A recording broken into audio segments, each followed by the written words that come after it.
Lance, I mentioned a number of those pressures. We talked to you about a lot of them. Looked like a pretty good quarter, but we always get a nice macro view from you as well. Let's start with inflation. I'm just curious as to what you anticipated in terms of volumes, how it's impacted things that you're seeing on the network right now.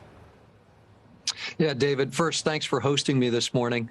In terms of inflation coming into the quarter, certainly we did not see it continue to spike like it did through the quarter. What the big readout number, CPI, was something like 9% plus most recently.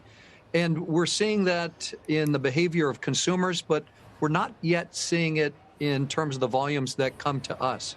So consumers are telling us that they're concerned, they have anxiety, but their spending behavior, while it's been impacted a little bit, it's not yet showing through in the supply chain demand to us. Okay, and what are your expectations? I mean, like every CEO out there, and everyone, we're trying to figure out what will slow, how much it will slow, what the consumer looks like. What's your take?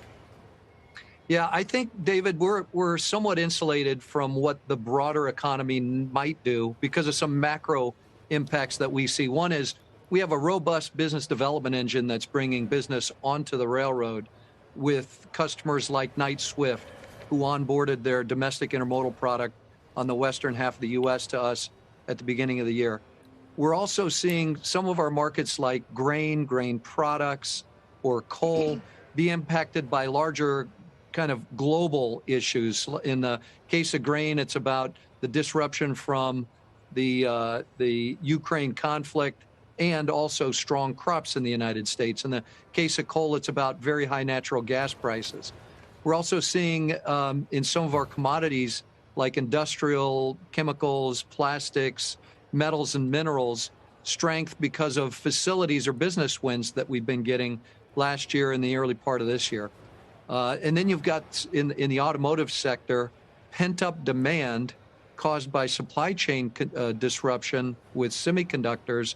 So even as a recession hits, right now the OEMs are not producing enough to satisfy demand. So maybe demand drops and matches OEM production. So we'll see. Right now, David, our best guess is second half is still a growth environment for the railroad, even as recession fears rise.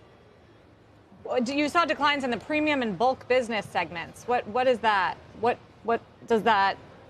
What is comprised of those segments, and what does it tell us about where things are? Yeah, in the bulk world, that's things like grain products. Ethanol fits in there. Coal is in there. Bulk also includes fertilizers, things like soda ash. And those are markets that remain strong today and into the second half of the year. Premium is automotive parts, domestic intermodal, international intermodal.